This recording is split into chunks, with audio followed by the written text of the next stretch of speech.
Hey guys, here is another question. When 35 ml of 0.15 molar lead nitrate solution is mixed with the 20 molar or 0.12 molar chromic sulfate solution, dash number dash into 10 raised to minus 5 moles of lead sulfate precipitate out.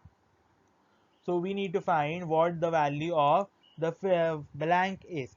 So over here we have lead nitrate solution which reacts with chromic sulfate solution to give us lead sulfate plus chromic nitrate.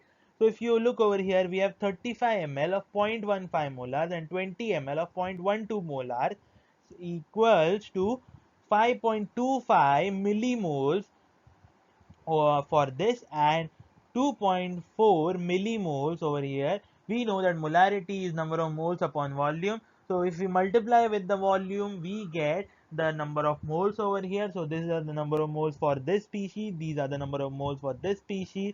Once we have that, we can find out what the moles of PbSO4 are. Now the moles of PbSO4 is equal to moles of PbNO3 twice, because the factor over here or the limiting reagent is PbNO3 twice, and similarly PbSO4 will form thrice.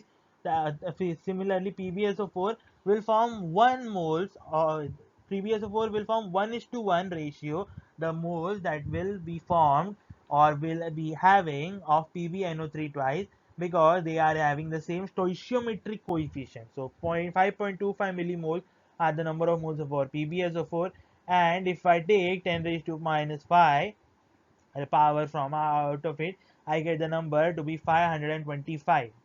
Thank you.